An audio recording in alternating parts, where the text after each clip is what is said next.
Good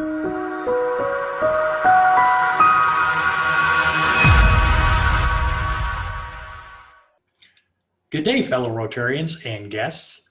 Today, we'll share two programs in Norman and Oklahoma City, Oklahoma, whose mission is to educate, feed, and shelter those in homelessness. Serving as your facilitators are Glenda Thomas, past district governor from 5770, and yours truly, Lance Singleton, past district governor, 5750. Each year during the summit, Rotarians do what we do best, a service project. This year's project will support two organizations, Food and Shelter in Norman and Positive Tomorrows in Oklahoma City. While we are virtual, we continue our service above self-tradition. Your donations ensure these two fine facilities will continue their mission of serving their communities. I know we can count on you. We'll start the program with a video of each organization, followed by an interview. And first, I'll share a brief bio of our distinguished speakers. April Heipel is the Executive Director of Food and Shelter in Norman, Oklahoma.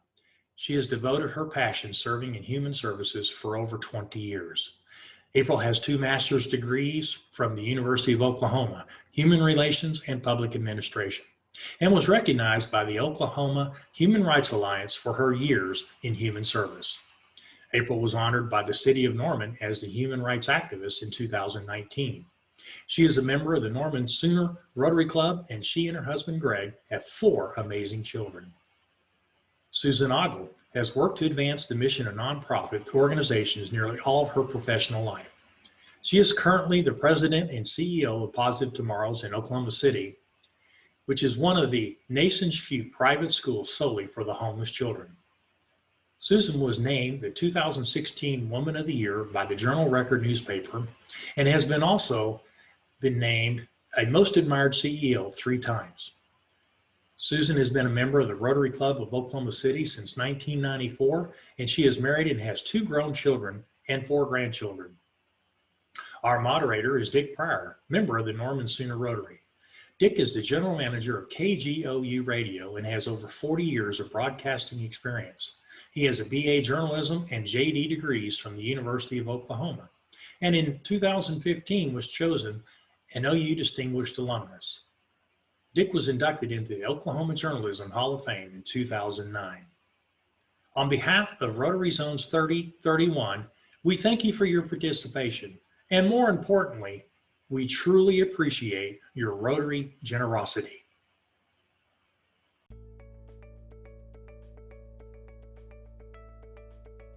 Food and Shelter exists to empower people in need of food, homes, and hope. I was completely homeless. I would travel cross country, sometimes staying with friends. Most of the time I was in parks or alleyways. And as a person, that really just made me feel worthless the entire time I was homeless. Like, I will never get anywhere in my life. Before we came to McCown Village, we had spent 42 days in our van. Homeless with 3 of our children. Sometimes you just really need that little extra help, and it really truly does help. Many Oklahoma families are one paycheck, one disaster, or one life crisis away from homelessness. There is nothing worse than finding yourself without a place for you and your children to sleep. And unfortunately, in this community, there are many women, children, and men sleeping on the streets, in their cars, or campsites around town without adequate food. But that's why Food and Shelter exists. Through the cottages and our dining room at the beautiful McCown Village and our other programs around town, countless women, children, and men go from homelessness to home, from hunger to full, and from hopelessness to full of hope. Now that we have a cottage here, they help teach you to maintain it, so they do inspections to make sure that it's clean. They also help you with resources, like if you need diapers or wipes or clothes for your children that you don't quite have. And work. If you haven't found a job yet, they will help you sign up at workforce and get you employment. Our plans for the future are to get our own place and get back on our feet again, so we have a place for our family. It's nice to have peace of mind and a safe place to call home. I was helped a lot with self-confidence. They made me feel a lot more self-worth than I'd ever felt from family, former friends, various other people. And they taught me that I can be a real person, that my life can matter to somebody. And so I now have a job. I can't even describe what they've all done for me. And I really have no accurate words for how grateful I am to Food for Friends. I hope you are as inspired by these amazing stories as I am. I am in awe of their strength and character. We at Food and Shelter are so thankful to our donors, volunteers, staff, and leaders who write the story of Food and Shelter every day. Because of you, our friends and neighbors in need are able to rewrite their story for themselves and future generations to come.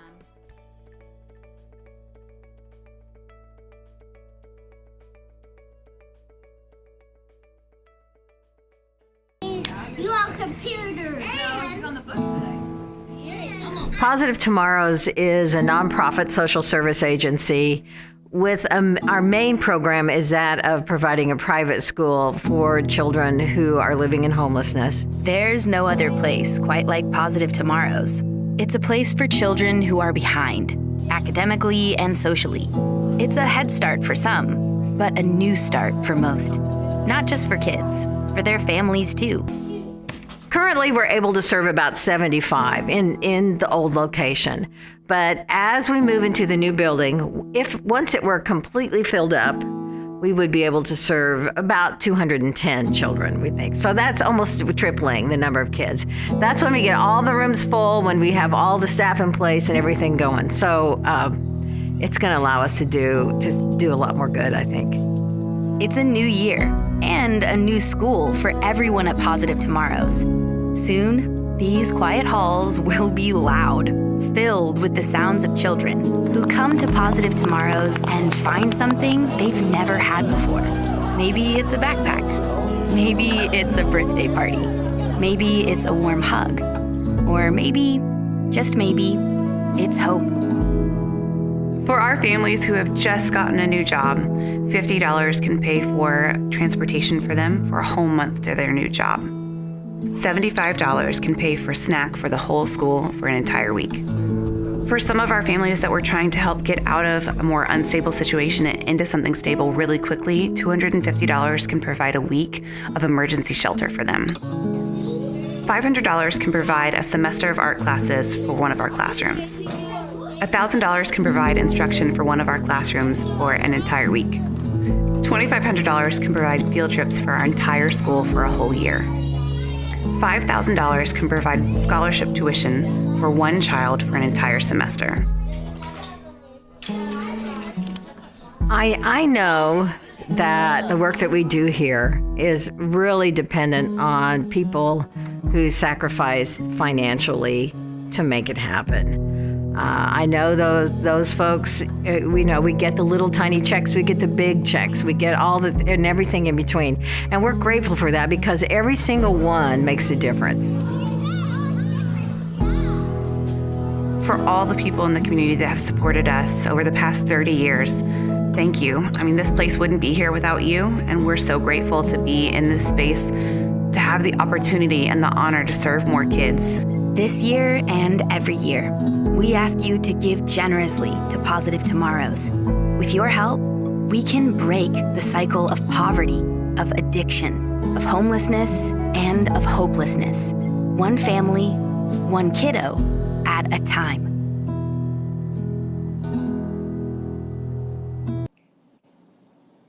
Thank you, Lance and Glenda. I'm Dick Pryor, and I'm joined by April Heipel, Food and Shelter for Friends, and Susan Ogle from Positive Tomorrows. We have a few minutes to learn more about the important work your organizations do.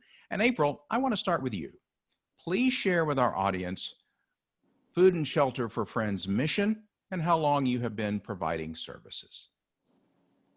So Food and Shelter for Friends started here in Norman about 38 years ago. I tell people we do two things really well. We feed people who are hungry and we house those who have lost their homes and help them find their way back home. But for all the people that come to us, we give so much more than that. Though we feed people, we house people, everybody who comes through our door receives support, love, and hope for a better future. Susan, same question. What is the mission of Positive Tomorrows, and how long has your organization been operating? Yeah. Positive Tomorrows has been in operation since 1989. And the thing that we do the best is that we help families become stable, and we help children reach their full potential. We have a private school, which currently is pre-K through 6th grade. And we take kids come to us, they've been living in homelessness, they're behind academically, they're behind socially. We want to give them a good, strong school experience. They like to come to school. We want to get them up to speed and introduce them to lots of things so they can just work in an academic setting with their peers. And at the same time, we're working with families. We're helping mom and dad come up with goals for themselves. We help them find housing. We help them develop employment skills. We help them find sources of income. And it's our goal to help stabilize a family, get them into housing, income coming in. And so after they've paid their bills and they've been stable for a while, 6 months or maybe a year, then we will help transition the children back into public school. And we want that family just to go on and be just like anybody else and contribute to society. So that's our goal, and that's what we're all about. About how many students and families do you serve at any one time? Okay. Currently this year, we have enrollment spots for 108 children. We're up over 80 at this point in time. It's early in the school year, and actually Oklahoma City Public Schools just started yesterday. So we expect that to grow for this year. And then by the time you add in all the family members, I mean, that may mean about another 40, 45 families. So all told, once you add all the family members, everybody up together, we'll serve about 500 people at a time. April, about how many people do you serve, and what is the average length of stay in your homes at Food and Shelter for Friends? So we have about 70 housing units total all throughout Norman, and they range from single resident occupancy up through family housing. So on any given night, we're housing about 150 or 200 people. So the average length of stay in our programs is about 12 months. We're a long-term housing program because we're making deep investments into lives. Like Susan said, we're building strong, stable families, helping them get jobs, connecting them to community resources so that when they're ready to go out, they can fly on their own. And that's what we're working towards here. But through all of our programs, because we also do a number of different things, we average about 4,000 people a month coming through our facility. What are the criteria for someone to be accepted into housing? First, they have to be homeless. Our housing is for people who are struggling with homelessness. To live in our housing here at McCown Village, which is our community of small houses, people have to pass a basic background check and also agree to sobriety and to programs and services. But other than that, it's just choosing the best person and the best family to fit our community. We also have housing, though, for people who have struggled with criminal backgrounds and made some poor decisions, and I've working towards sobriety off-site, so we can serve a wide range of people regardless of how they got here. Susan, what are the criteria for students to be accepted at Positive Tomorrows? Basically, it's a family that's experiencing homelessness, or that has recently been homeless. That maybe they're a family that has experienced 2 or 3 episodes of homelessness in the past year, and they're just really, bouncing around. But those are the families that we typically serve. I think I know the answer to this one, but I need to ask both of you. Do you have enough donations to meet the need? Susan? Well, we have a building with some space in it for some additional classrooms. We turned away more children last school year than what we served. We served about 110 children last year, and I believe we turned away about 127. So, those are some of the issues that we're facing all the time. We want to be able to serve more kids. And then too, the whole issue of what's happened with the pandemic, it makes fundraising uncertain. we've been doing pretty well so far, but we totally expect, I guess we don't know what to expect for later in the year. The month of December is when we raise probably half our budget, and we don't know what that's going to be like with the economy the way it's going. Sure. Has COVID-19 impacted the need for your services in addition to donations? Yeah, I'm expecting that to kind of have a delayed impact. We know that eviction notices are up very high in the city, and we expect that as time goes by and those people actually lose their housing, that the need for services like ours will go up. April, how has COVID-19 impacted the homeless in the Norman area that you serve and your donations as well, and capacity to meet the need? So related to your first question, for people who are homeless, they really rely on public spaces in order to be able to get in and out of elements. And when the pandemic happened, a lot of those buildings shut down. And so there were very few places other than food and shelter that people could go. So when we were encouraged to distance and to keep crowds from gathering here at Food and Shelter, we were growing, our numbers were growing. But what happened was, when the pandemic happened and we started our health crisis, we also started an economic crisis. And there were a number of people that in the blink of an eye went from having income to having no income. And Food and Shelter, we do homelessness prevention as one of our programs, and we spent our entire annual allocation in 2 months, in April and May of this year. We prevented homelessness for 270 families, so they're now in their homes and they're doing great, and that's wonderful. But that means for the rest of the year, we're struggling to figure out how to bridge that gap, because we're only just now seeing the economic impacts of the COVID pandemic. And so fundraising has been very challenging. So this event is really important to both of our organizations, because you can't gather for events and you can't go out and speak to groups. And so, yeah, there's some worry about how we're going to be sure we meet the needs and how we are able to make sure that every person who comes through our food pantry has access to food. And so, yeah, there's some worry, and the need is only growing. Well, and all of us have faced this issue, but especially for organizations that are public facing, you have to spend additional money. You have additional expenses that you have to take care of because of health and safety. Yeah, we have spent about $1,000 in the last 2 months on masks alone. Yeah, Susan, I'm sure this sounds familiar to you as well. Yes, because we had some extra space in our building that we just moved into this brand new building, and anybody wants to come take a tour, we'd love to show you around. But anyway, if you have, because we had that extra space and we've moved into it all in order to do social distancing in our classrooms. So that is about $1,000 a month in extra cleaning bills just for that extra space that we hadn't planned to use. There's additional utility costs for those spaces.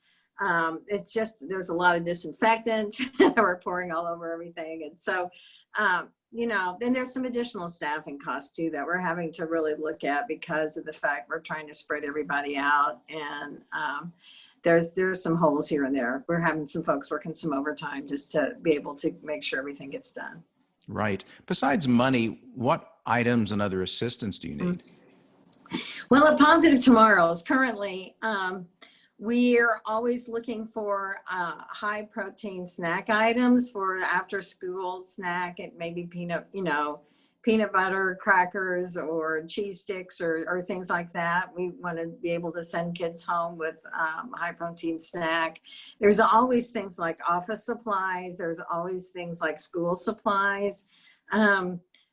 There's just always a lot of different kinds of things. Our website, positivetomorrows.org, has a needs list available there. So there's a lot of different things we could use.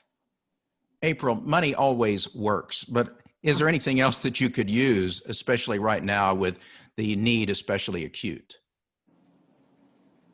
So our food pantry has been seeing 400% and 500% increases in requests for food. And we serve people who literally live outside through those who are families who are housed and struggling with poverty and a lack of resources or reduced resources. So anything you might feed your family would be great for our food pantry. Canned soup, boxes of cereal, bags of beans, those kinds of things, especially healthy, would be especially helpful. And just like Susan said, on our website, foodandshelterinc.org, you can check out a needs list. We keep that pretty up to date. I'm sure this is a difficult conversation, or can be. What do you tell people that come to you and you can't help them? You just don't have the capacity. Yeah, we've been doing so much of that lately. It's been the most heart-wrenching part of all of this, because the need, the request for support, the number of people who are outside who want to be housed is just at an all-time high for our community. And so we do our very best to connect with resources. We have a wonderful community here of other service providers here in Norman that can help a little bit as well. But, you know, we just have kind of a process by which we connect people to our housing, and then give them some guidance on steps they can take to make that more possible by, you know, going to our workforce organization and getting back into the workforce, or connecting with recovery services if that's an obstacle for them. So it's the most difficult part of my job, to be able to look somebody in the face who is so tired of living outside and say, I don't have a space for you right now. It would be the greatest thing in the world if I could say yes to everybody. Susan, how do you handle that conversation? Yeah, I mean, it's one of the things that we will do is help a family enroll a child in whatever public school would be appropriate for that child. Occasionally, we do see children that, I mean, families that find it difficult to get their kids enrolled because they don't have things like proof of residency. They don't have, you know, those kinds of things. And but we'll help do that. We'll send a case manager with them if that's necessary, and make sure that that gets done. And then we'll provide just a lot of other resources. If we do have a family that needs housing, we'll help, you know, we'll help make some referrals. We'll help them identify a place. We'll help them as much as we can. We certainly don't want to leave anybody out in the cold, and we'll do the referrals and this assistance as much as we can. For any nonprofit, the public service we provide is often best explained by the work we do, in personal terms by the people that we touch. Very briefly, I'd like each of you to tell us a success story about someone whose life changed because your organization stepped in to help. Susan, go first. Okay, yeah, and I'll just recently there was a family that we were working with. The son and the daughter were children in our programs last school year. They were, it was an issue due to domestic violence. And so, you know, we just continued to work with that family, helped the kids do well in school, gave mom some of the support that she needed to actually help find a job. So she was able to find work. And then during that period of time, she was able, she and her partner bought a house, and they're homeowners now. The kids are doing well in public school. We were able to find them a little bit of assistance when the COVID-19 struck, because she lost work right away. And there was a little bit of money that came in through a third-party foundation that they used. They had some left over, and they provided food for other homeless people. And mom is actually starting to launch her own little nonprofit ministry work with other families in the community. So we're just really proud of how well this family has done. April, I'm sure you've seen similar successes. What's a brief story that you could tell? So about a year ago, we met a woman named Kristen. She's a young single mother with 2 teeny tiny little boys who love Paw Patrol. And they had been sleeping in their car for about 7 months. They had extended their stay as far as they could at Salvation Army and had no other alternative to go, and had not yet been connected with us here at Food and Shelter. And so when we met them, we first put them into emergency housing through a motel here in Norman, and began to learn a little bit more about the family. And luckily, about that time, one of our family moved out into permanent housing from the village. So we were able to provide them a space here at Food and Shelter where she and the boys could live. We were able to connect them with multiple resources, but the greatest thing is that Kristen went to our partners at More Norman Technology and got an administrative assistant certification. And now she's working in the community, supporting herself, and any day now, she and those boys are going to move out on their own into their own home where they're going to be contributing, loving, wonderful members of this community. And it's just been so wonderful to see what growth can happen when you invest in people. Susan, you are speaking to a large group of people who believe in service above self. Right. So what can Rotarians do to help your efforts at Positive Tomorrows? Well, of course, we've already talked about the financial part of it. That's always something that's very important. Part of it is just to be good ambassadors for us. I know there's people on this who are all over the country, and we do reach out to different parts of the country. Any funding sources that might be applicable we're always looking for. For you local folks, we do have volunteer opportunities. We are always looking for mentors who can come for an hour a week, and they'll work with the same child all during the school year, do some homework, play some games, develop a relationship with that specific child. We're always particularly looking for men to do that. We have boys who don't have good male role models in their lives, and we're always looking for that. So we're hopeful to have some volunteers come out of this. April, we are in the same Rotary Club, Norman Sooner. What do you need local Rotarians to do to help Food and Shelter for Friends, but also Rotarians on a regional basis? How can we help? So I agree with what Susan said. Volunteering is a great opportunity, and Sooner Rotary Club is a great partner for us here at Food and Shelter. I'm so grateful to my club. I think other than what I would add to Susan's comments is that to help spread our mission and our philosophy that every mom, every dad, every child, every person who's struggling with poverty and homelessness deserves a home, deserves food to eat, deserves a quality education for those children to live to their fullest potential. And so, to believe in our mission, to share our mission, and to spread it out to other Rotarians around the country and around the world. We're going to leave it there. April Heipel and Susan Ogle, thanks for telling your stories. Thank you. And we hope each of you watching will be inspired to chip in and lend a hand to Food and Shelter for Friends and Positive Tomorrows. Now it's my pleasure to send it back to Glenda Thomas. Thank you so much, April and Susan. It gives me such joy to know that Rotarians like you are doing so much for these two communities in Zone 3031. Thanks also to our moderator, Dick Pryor, for being such a fine Rotarian, and we're so proud of you. Many times we focus on what we don't have and try to get one more thing. And today we're shown that there's so many people that have so much less than we do. This gives us an opportunity to help. We ask you to contribute to these two facilities that are helping countless individuals and families with education, food, and shelter. These agencies count on people like you and I to help support their mission. Currently, the COVID-19 situation has resulted in an inability to conduct traditional fundraising events, and the need is greater than ever. Food and Shelter and Positive Tomorrow will have a booth at the House of Friendship. Please go by and see it. We ask you to donate, $25, $50, $100, whatever you feel comfortable with. And it's so easy. Just go to Zone 3031 and then go over to Rotary Summit. Hit the button, go down to the bottom, and there's a place to donate.